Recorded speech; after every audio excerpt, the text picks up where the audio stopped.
दिव्य शक्तियां। मधु और विनोद को बेटी पैदा होती है, लेकिन बेटी पैदा होने के कारण विनोद का मन दुखी हो जाता है।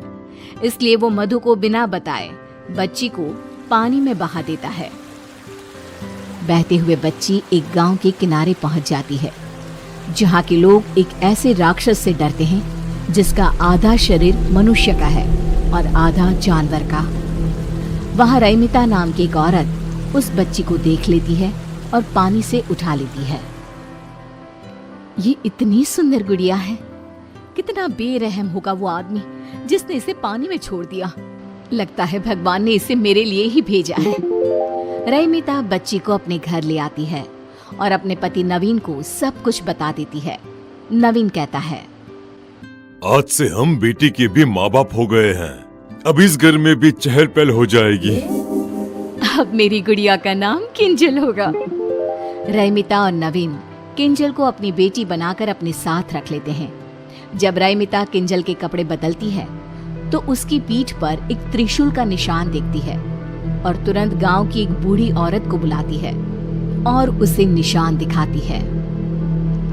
ये कोई मामूली लड़की नहीं लग रही, इसके अंदर कोई ना कोई दिव्य शक्ति जरूर होगी जो तुम्हें इसके बड़े होने पर पता चलेगी।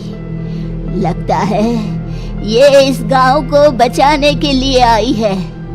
सालों पहले एक पंडित ने कहा था कि इस गांव को बचाने के लिए एक दिव्य शक्ति आएगी जो इस गांव को राक्षस के प्रकोप से बचा लेगी। ये क्या कह रही हैं आप? मेरी बेटी को इन सब में मत घसीटिए। तुम चिंता क्यों कर रही हो? इसे थोड़ा बड़ा होने दो, फिर तुम सब कुछ खुद ब खुद समझ जाओगी। मुझे समझ में आ गया है, भगवान ने हम दुखियारों के लिए मसीहा भेज दिया है। जो भी है, लेकिन आप ये बात किसी से नहीं कहेंगी। आपको सोहम की कसम है, नहीं तो ये गांव वाले मेरी बच्ची का जीना हराम कर देंगे। बूढ़ी औरत किसी से कुछ नहीं कहती, लेकिन उसकी खुशी साफ दिखाई देती है। हे ईश्वर, तुम्हें आखिर हम दुखियारों पर दया आ ही गई। दिन गुजरने लगते हैं, किंजल बड़ी होने लगती है। दूसरी ओर राक्षस का कहर बढ़ता ही जा रहा था। राक्षस रात के अंधेरे में लोगों को उठाकर ले जाता है और दिन को वो लोग मरे हुए पाए जाते हैं। एक दिन बुढ़िया रात को सोहम के पास जाकर कहती है, बेटा, इस गांव को हमें छोड़ देना चाहिए।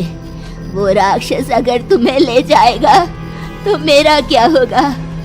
मुझ बुढ़िया का तू एक ही तो सहारा है। दादी माँ, देख लेना, मुझे कुछ नहीं होगा। आपका पोता किसी राक्षस से कम नहीं है। पगले ऐसे नहीं बोलते। सोहम सो जाता है और बुढ़िया देखती है कि सोहम के शरीर में कुछ बदलाव आ रहे हैं। उसके हाथों के नाखून किसी दानों की तरह हो रहे हैं और उसके चेहरे पर बाल आ रहे हैं। ये सब देखकर बुढ़िया डर जाती है और सोहम को उठा लेती है। उठते ही सोहम पहले जैसा ही होने लगता है। बुढ़िया सोहम को सब कुछ बता देती है। दादी, ये सब आपका वहम है। आपने उस राक्षस के बारे में इतना सोच लिया कि आपको हर जगह वही दिख रहा है। बुढ़िया को भी लगता है कि ये सब उसकी सोच और डर के कारण है। उधर नवीन एक गाड़ी से टकरा जाता है और उसके पैरों की हड्डियां टूट जाती है। रैमिता किसी तरह उसे अस्पताल में दाखिल करवाती है। उसके ऑपरेशन के लिए पैसों के जुगाड़ करने में लग जाती है, लेकिन जैसे ही किंजल नवीन के पैरों को हाथ लगाती है, नवीन ठीक हो जाता है। तब डॉक्टर कहते हैं, देखिए, अब इन्हें ऑपरेशन की कोई जरूरत नहीं है। आप इन्हें घर पे ले जा सकती हैं। सो स्ट्रेंज, बिना कुछ किए ही आपके हस्बैंड ठीक हो गए। रैमिता को बुढ़िया की बातें याद आने लगती है। किंजल कोई मामूली लड़की नहीं है, इसमें दिव्य शक्तियां हैं, लेकिन मैं अपनी बेटी को उस राक्षस के पास कभी नहीं जाने दूंगी। नवीन घर आ जाता है और अब किंजल जिस भी चीज को हाथ लगाती वो चीज खुद ब खुद ठीक हो जाती। धीरे धीरे किंजल की शक्तियां लोगों की नजर में भी आने लगती है। एक रोज किंजल के जन्मदिन पर बुढ़िया सोहम के साथ रैमिता के घर आती है। तब रैमिता कहती है, अम्मा जी, अब तो खाकर ही जाइएगा, ऐसे मैं नहीं जाने दूंगी आपको। मैं सोच रही थी क्यों ना किंजल का रिश्ता सोहम से तय कर दो तुम, फिर तुम्हारी किंजल तुम्हारे नजर के सामने ही रहेगी। नहीं नहीं, मेरी किंजल शहर जाएगी, उसके लिए शहर से बड़े बड़े रिश्ते आ रहे हैं। बुढ़िया मन ही मन दुखी हो जाती है क्योंकि वो किंजल को अपनी बहू की तरह देख रही थी। खाने में रात होने के कारण रईमिता सोहम और बुढ़िया को अपने घर पर ही रोक लेती है। सोहम और बुढ़िया रईमिता के घर पर ही रुक जाते हैं। आधी रात को जब रईमिता पानी पीने के लिए उठती है तो वो देखती है कि किंजल कमरे में नहीं है। रईमिता तुरंत पूरे घर में देखती है लेकिन किंजल कहीं नहीं मिलती।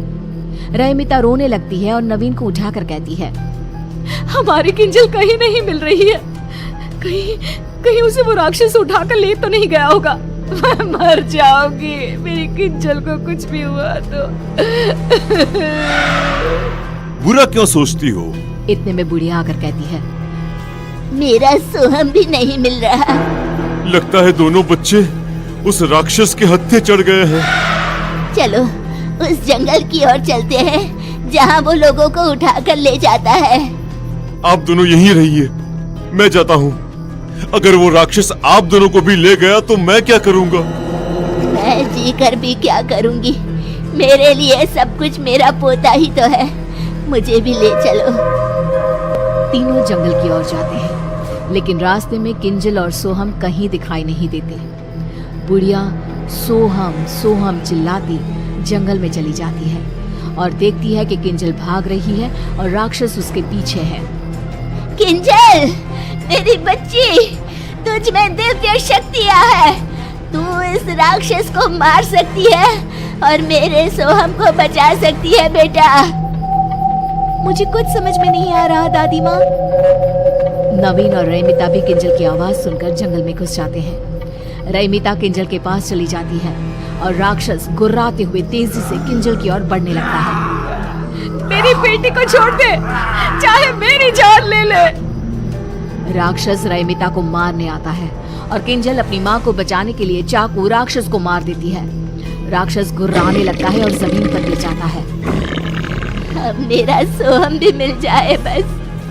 मैं कहती थी ना रईमिता, किंजल में दिव्य शक्ति है जो इस राक्षस को मार सकती है। राक्षस का शैतानी रूप गायब हो जाता है और वो अपने असली रूप में, जो कि सोहम का है, उसमें आ जाता है। सोहम, इन सब के पीछे तुम थे? नहीं नहीं, ये सोहम नहीं है। सोहम को राक्षस ने अपने वश में कर लिया था।